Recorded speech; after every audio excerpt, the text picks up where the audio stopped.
Hi and welcome to Feli Talks. We are here to inspire, and today we're joined by Kathy. She grew up with a disabled mother, and she never knew what her father figure is then. Now she got married, and what she missed back then came to her life, the fatherly love. Did it last long? She's here to tell us. Well, through grieving, she'll take us through grieving and to tell us how we can overcome it. Karibu.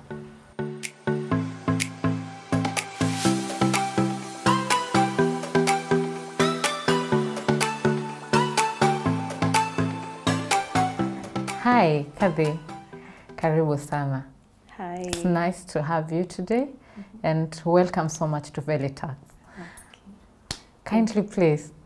With all this smile, I see a beauty. God's blessings. Okay. Give us a story or a small brief more about yourself. Okay, thank you, Felista. Karen. I appreciate this opportunity. So my names are Catherine Kalei. I'm a girl, as you can see, and as I always tell people, I'm always 16 with a lot of experience. Amen. And I'm a mother of 3, a soon almost 20-year-old, and 12 years and 8 years. But apart from that, God has given me many other children that I work with. One who is already 20, there is one who is already in her 30s, and many, many, many more that are more of my children than friends. Yes. Amen. Amen. By training, I'm a nurse, but God-given life skills, there are many things I'm able to do through the life issues I've been through. So I do a lot of counseling. I do a lot of mentoring, especially with the youth. I have a passion for them doing things right. So those are some of the things I do, but who I am, I'm Catherine, and I love the Lord with all my heart. Yes. Thank you, na karibu tena. And I'm so much interested in this part. You've just said you're a mentor and also a counselor to the youth. And basically, I know you're so passionate about the boy child. Yes. We'll come there, yes. But I come to understand about your story, and I was amazed how God has transformed you and how you've gained a lot of inspiration. And that's the reason you don't, you're not hiding yourself out there. You're out there to inspire people. And I wanted to bring you forth because basically my show is more about inspiring. And we want just to hear more about your story. Because I know I'm going to invite you so much for more topics, because I know we have a lot of topics to handle about the youth. Okay. Yes. I think for me, for me to get to the point of mentoring the youth, I think it's more of the things that I have been through that I would want to work with them so that they are prepared. Yes. And equipped for things that we wish we were prepared for. And not necessarily that you'll always know what you should be prepared for. Yes. But I think the greatest journey for me is for you to always know there is God, regardless of what situation you go through. So I have been through very many things, as you say. Yes. So sometimes I get torn on to know which one to talk about. But yes. Just give a background. I'm the firstborn in a family of 2. Wow. My mom was one of the greatest women I would ever say in this world.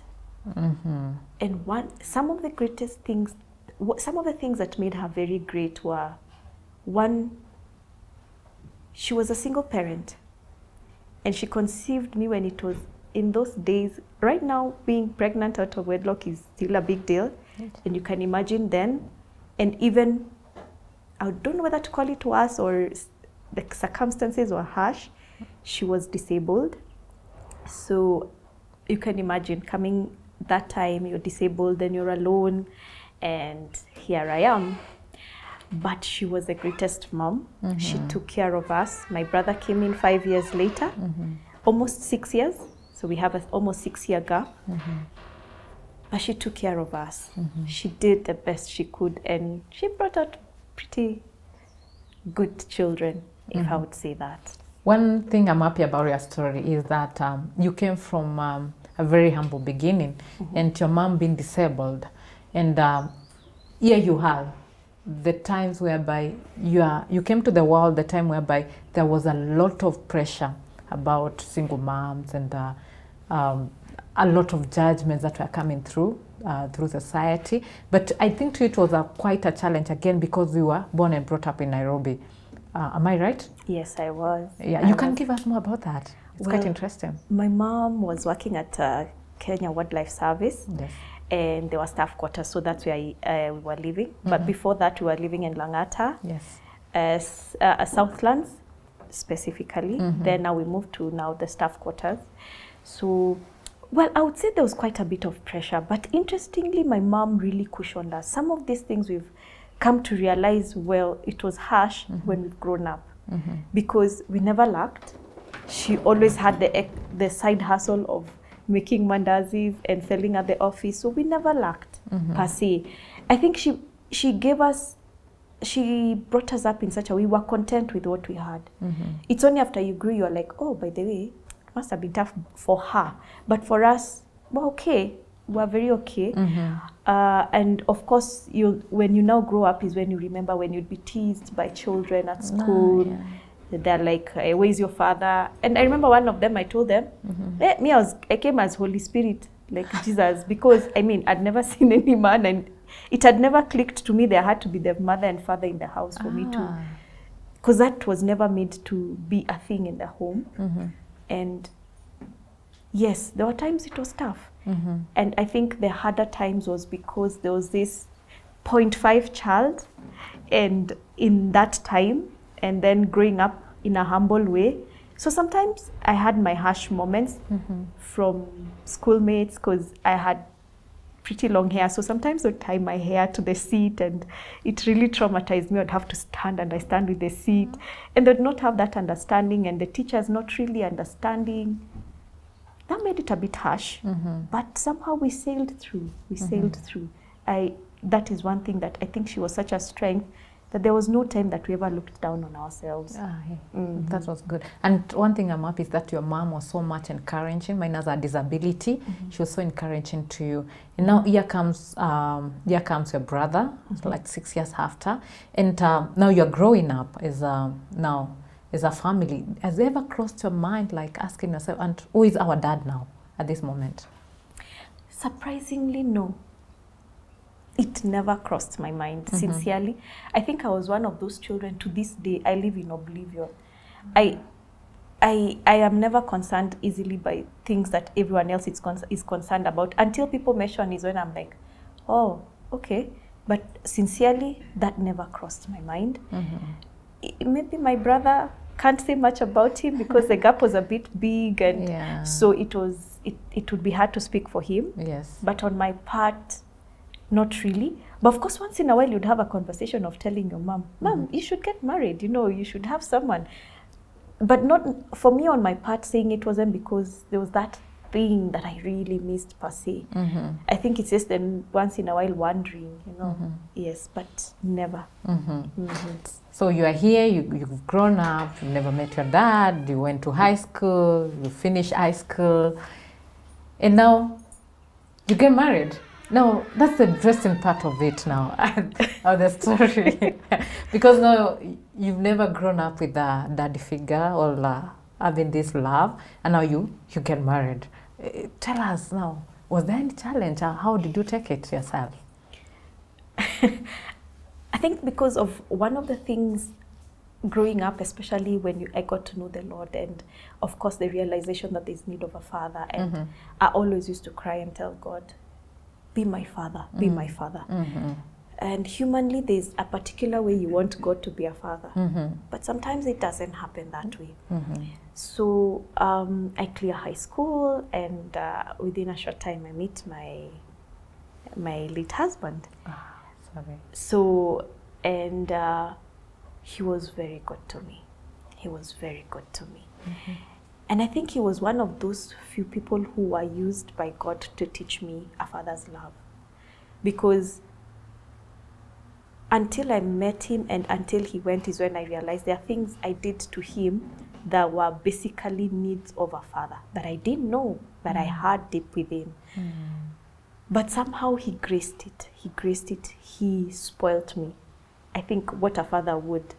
But for me, because he was a husband, I knew he was a husband who spoils me. But with hindsight, he really did take a father role in my life, because he allowed me to throw my tantrums, to demand more than he could, but he still did. And of course, there were challenges initially before we got married, because his parents would advise him to leave me because I'm from a single parent home, so I don't know how to take care of a man. And of course, in marriage, it has its own challenges, because you've been brought up by a single parent who is disabled. So the first thing she wants you to be is independent. Wow. But I met a man who has been brought up in a family where, I wouldn't call it oppression, but there was a lot of expectation on a woman. Yes. And so he has a lot of expectation on me, but I am not able to deliver what he wants, because he wants this woman who is able to ensure the home is perfectly in order by her hands, food done by her hands, babies done by her hands. And at that point, financially, things weren't good, so I had to work extra hours. So I had to work and still come and run the home. At some point, I crashed, because that's not what I was used to. And he still wanted to be spoiled, have his clothes done by me, ironed by me, sorted out by me. At some point, it was too much, and I couldn't take it because I couldn't understand. So until after a while, when we sought counsel, then we were both made to understand our strengths and to understand where we are both coming from. And he had to be made to realize I'm from a point of, from a point of grow up, so being independent. So she doesn't understand why you have to depend on her to have your clothes done. She's never had to be chosen for her clothes. I mean, she had, everyone ran the home. So with that understanding, and with me also having that understanding that he's also used to him seeing the mom doing everything, we had to have a meeting point. And when we had the meeting point, then things really turned out well for us, because now we learned to help each other and not to fix our eyes on our weaknesses, rather than probably what is my weakness is your strength. So you up your game on your strength, and what is your weakness and is my strength, I up my game. And then we are able to blend and have a firm family. Yes. One thing I can say, I'm so sorry for the loss, but unanipatia hekima ingine sikuwa nayo. You're giving us a story whereby you need to draw your strengths from each other. Yani muna grow tu pamoja. It's true. It's true, because many times in marriage we have these expectations. You draw up expectations, and it's always about the other person doing it. But you never one look at each other from the point of where are you coming from, how are you seeing life. Okay, so let's come to the table. What do we want of our family? What picture do we want? And in this, what are your strengths? Because if my strength is in cooking, why do you want me to go to the shamba? I've never dug. Maybe you were brought up in a home and there was farming, so that's your strength. You can't kill me for not being able to go to the farm. I have never farmed. You can't expect me to go to the river unless we are in a situation where we all have to go to the river.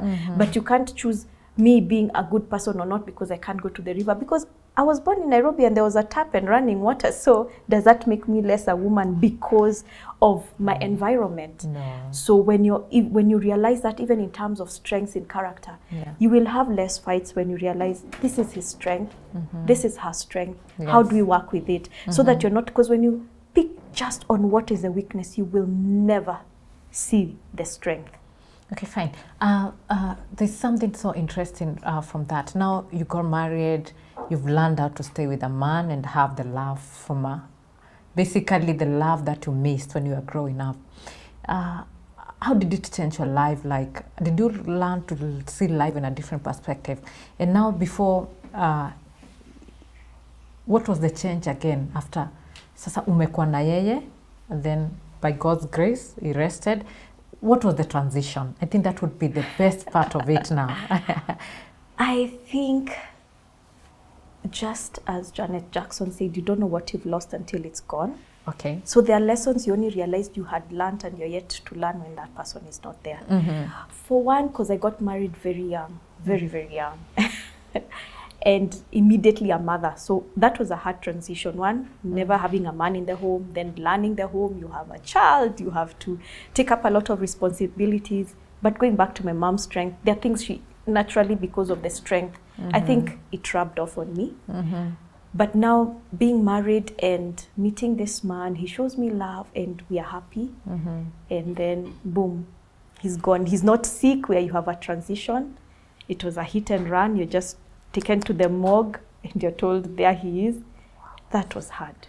So sorry. That was a very hard moment for me, because this is someone who loved me and everyone knew how much he loved me, to the point that even the matatu stage, they always knew this man who will always take care of his wife. So suddenly this man is gone. And I had gotten to a point where I was so comfortable, I didn't even have an email address. I always gave out his email address. He would be the one to peruse through and tell me, there's this mail, what would you like me to print for you? Should I respond? That's how much I depended. I had reached a point of depending on him. And then suddenly he's gone. It was a hard transition. So it was just an accident? Yes, it was a hit and run. I just... Wow. So it was where he didn't come back, and I had to, frantically start wondering, where is he? And then it was on the same day I thought he died. So there was a lot of commotion in Kitengela, because that's where we live and were living then. And so I didn't know, could he have been stuck somewhere? So by evening is when I was advised by someone to go to the police station, and after trying to talk to the people there, the traffic police is the one who advised me to know that he's gone, because he didn't want to disclose, but he did finally disclose, and that they had taken the body to City Mortuary. Wow. Okay, we are taking a short break, and don't go too far. We'll be back with our story.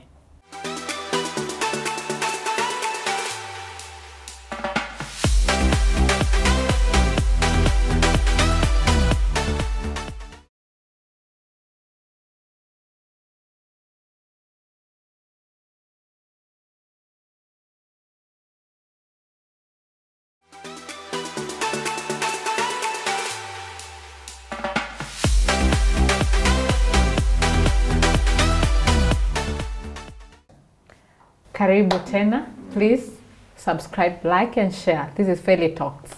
Tuko na Kathy ama Kathy. Kathy, what a story.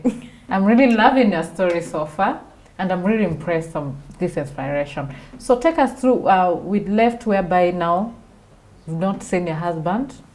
It's late in the evening. You reported this case to the police station. You've come to discover now what has happened. Ulikuwa na watoto by then? Well, just to take you a little back, well, he used to go jogging every Sunday. He used to go jogging.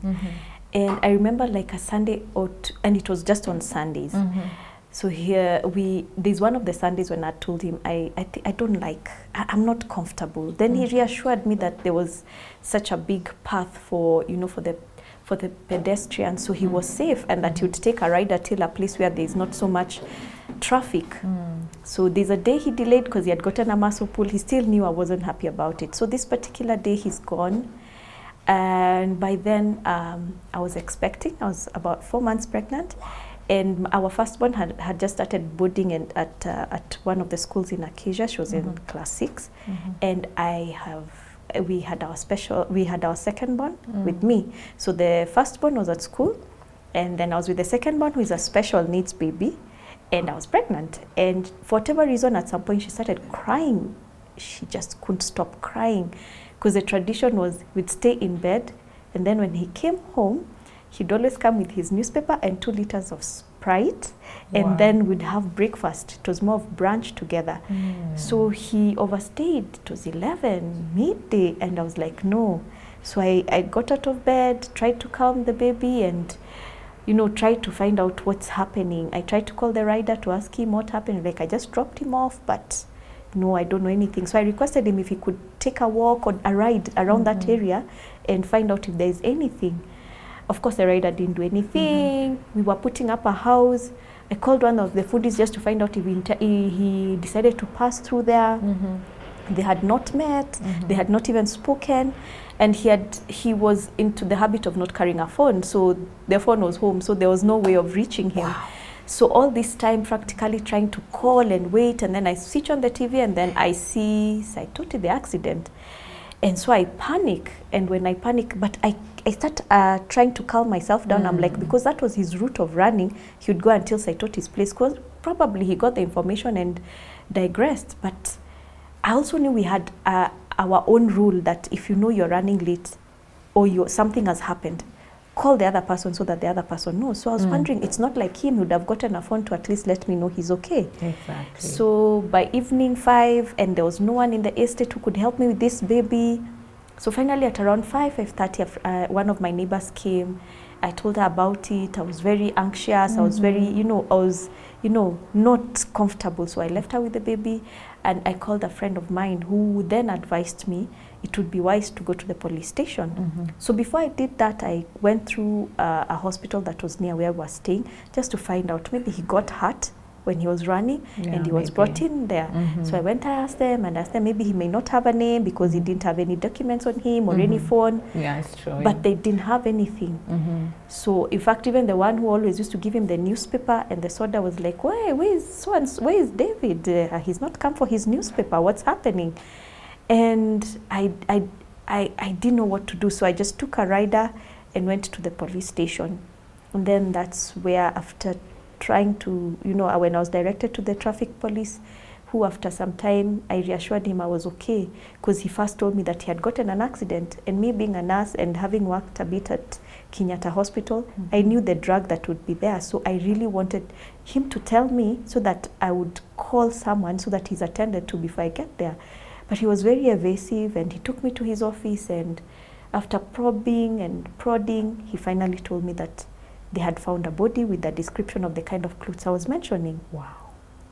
So I walked out of his office blank, but when I got outside, I felt pain that I've never felt in my life.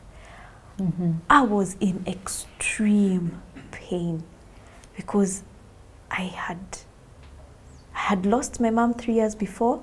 Wow. But I didn't feel what I felt that day. Wow.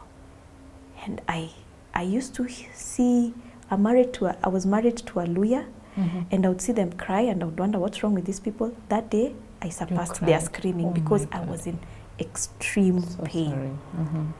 And so I called my friends, and the policeman was like, no, because it's City Mortuary, you cannot go now.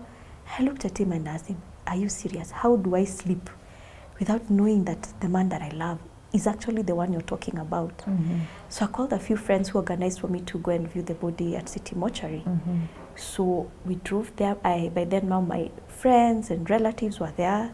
We drove and went to the morgue, and for sure, there he was. And interestingly, 3 months before that, I'd had a dream of a friend of mine who'd lost his wife, and she had been laid on a stone like the Egyptians, and he was crying, and I experienced the pain. And when I woke my husband, then we prayed because we thought it was them. But now when I went to the morgue, the exact same way my friend had been laid on that table was now David there. And the pain that man was feeling was the exact same pain. And in all that, people telling you, you're pregnant, you shouldn't cry like that. And I was thinking, what do you mean? This man is gone, you're telling me not to cry. But there was so much pain, a lot of pain. Yeah, because this is the same man, he had given you the love that you missed when you were growing up. You didn't get the father love, but when he came to your life, ulipata yote, yani ulisikia tu umefunikwa kabisa. Yeah, sorry about that. Quite an interesting story. And I know the transition. You are pregnant here, you've lost your husband, now you are here, be left to take care now of the children, the pregnancy, and the project that is ongoing for the construction. How did you take it from there? How did you get your strength now? I think it's only people who think you're strong, but within you, you're dying. You're dying. You don't even know. You can't. It's darkness. You literally see darkness. And everyone has something to say that you really don't want to hear at that point. Your mind and heart are racing. You don't want anyone to talk to you. And at that time, I wasn't even working. So I am here. I have a child in classics. I have, and specifically a special needs who was every other month we were in hospital. She has fevers and bulging meninges, and I don't know what to do. And I'm pregnant, and the only source of support. And when I talk of support was because my mom was a support, but remember she had passed on 3 years before that. Oh. My grandfather was also very close to me. He died 3 months after my mom. And so every source of strength and support has now gone, because now he was the only family. He was everything. And then gone. What would anyone tell you that would ever comfort you? Nothing. It was hard. I remember even those days I would just run away, get into a rider without people knowing, and just go and sit somewhere, because there's just too much commotion in the house, and I just want, because everyone, I remember one of my uncles came and asked me, so now what do you think you're going to do? Now that he's gone, are you going to move to a smaller or big house? And I just looked at him and told him, surely, I've not even buried him. Wow. How would I know? And those are some of the things that people ask, and you don't want to answer. And because even you yourself have no idea what to do. But I think at that point when you're told God carries you through, he did, because I think I was temporarily mad, or I think you're in a certain moving coma. You're in a coma, but you're mobile. So that was as it is. And at one given time from there, now you came to, you bypassed that, the baby year, the third born now year comes, and now the children are growing up, and you have to explain to them what happened. Their grandmother is no more their grandfather, their father now. You are now taking part to be all now. You are the mother, you are the father at this moment. And you know, it's quite challenging. And there's something that is really inspiring from you. Now you stood up, you took it to be yourself. How was the transition to the children? I don't know. I think the transition was not any easier for them. And because every human being expects the parent who is already hurting to be a strength to these children. Honestly, you can't be. But we just took one day at a time. We didn't realize it, but we took one day at a time. And it wasn't easy, because for the older girl, of course, she went like into a mind block. And then with the second one, who was in love with her father, and who every morning they would go and pick flowers before he left for work, suddenly could not understand that when the phone rings, why she can't talk to her dad, and why should hear someone going up the stairs and it's not her dad. But how do you explain to her special needs? The other one has gone to boarding school, so that kind of gives you a relief. But I remember initially I made them fast so that this man comes back, because I think I wasn't still believing, and I was like, you know, God is able. But on the third day of fasting, my daughter told me, Mom, you know, I really loved Dad, but if he came back, I'd really run away. I'd be so scared, and it hit me. I needed to let go. But it was hard explaining to the children. It was extremely hard, especially for the last one who didn't see him, because I had to tell him when he was about 5. He knew, but I'm not a photo person, so there are no photos to like keep reminding him. So when I finally sat and explained it to him, it really hit him very hard.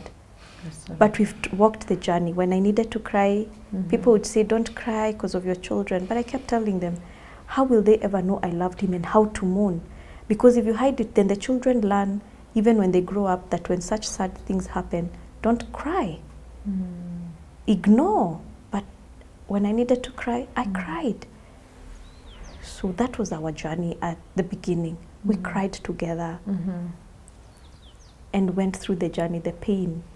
We went through it together. Sometimes we'd sit down with my daughter and watch movies until 4 a.m. because we didn't want the thought of being in bed, as in, we were just too traumatized. But yeah. And now, at one given time, you came to meet your dad now. How was it? Well, I think for me, it wasn't, you know, those ones you go jumping up and about that you've met him. Because this was someone who was on and off, and we just knew him as mom's friend. And you know, when you also meet someone when you're an adult, there are more of questions. And since they've also been in your life, you also can't ask so many questions. Yeah. So that was how it was. And then it was, but they were very supportive because I kind of met him when my mom, before she passed on. But my mom had requested me to go and talk to him, but he didn't say anything. But when we were doing the first year anniversary, that's when an auntie of mine called me, told me about it. But I was in denial because I was like, he's never told me anything. It's somebody you've been seeing, but Once he in a- never told you, Yes. I'm your real dad. Yes, he had never said Wow. anything, and neither had my mom. So in me, when my auntie told me, I was in denial because I wondered why we were very close with my mom. Why would she withhold such information? So I was still in denial for quite a while. I think sometimes I still am because I'm like, why didn't my mom tell me? But well, he did later confess, and we just started our journey. It's has its rocky moments because he's too busy. If I was to say that, he's a very busy person. Yes. So I don't think I've been able to recover the father-daughter kind of dependency. But he is there for us. Wow. That That's I can say. the That best I- part of it, he came back and he was there for you. Yes, he has been And there we for thank us. God for that. That time I do thank God for. Did you happen to forgive him? Like, how was did you forgive him for him? I don't. He the kind of a person he is, the way he approaches issues, you have no time to keep grudges. Wow. So, initially, of course, I felt bad, but after, and then with my age and the transitions I'd had with God, okay, I hold you. Then what? After how many years did you not come to know your real Can you father? imagine? I knew him when I was in my 30s. So, how much anger can you have? And then what result would it give you? You know, so we just picked up from there and moved on. Well, one thing I love about you, because now I've come to know about you a bit late, and I haven't to connect with you. And even through all this transition you've gone through, you've always loved God. And you took the initiative also to mentor people to believe who they are and to stand again and to move. One thing I'm happy about that is that maybe you can look to the camera and also tell them what exactly the programs that you run, maybe. I think one of the things that I would always tell people is that God becomes who you make him to be. If you choose to be angry, he will be distant, because unless you heal, he will never fit into that place. And even in the programs, I don't have per se programs. God brings me people and I get to walk journeys with them. And my joy is always in seeing people move from one stage to another, and they become better people. And I don't like people being angry at God. Yes, when you're going through the pain, he allows you to be, but don't let it go for long, because now the devil takes a chance so that he can teach you lies about God. Then you can never connect with him and understand his love. And that love is what transforms you and draws you closer to him for you to understand his love. Catherine, it's good that you inspire people, but now we need to know the process of grieving. How can you encourage somebody to grieve? Like, how was your process, and how can you connect it to somebody who comes to you when they're grieving? I think one of the hardest things about grieving is when you're not allowed to be. And one of the things that don't allow you to be is life issues. Because you want to grieve, but like in my case, rent has to be paid. Bills have to be paid. So sometimes you can have hiccups in this morning, and so it can prolong your journey. When you've also been through pain and you meet someone who's going through it, you want to already tell them what to expect. But it has taught me you have to allow them to go through the process. Yes. So what I would say in grieving is that you have to go through the process. Don't look for anything to escape it. Because truth be told, I know, and it has made me understand, people mourn differently. That those who will get very many sexual relationships, it's trying to fill a void. There's nothing, it hurts you, yes, but that's how they're dealing with it. But how do you work with this person to realize that doing it that way will not heal?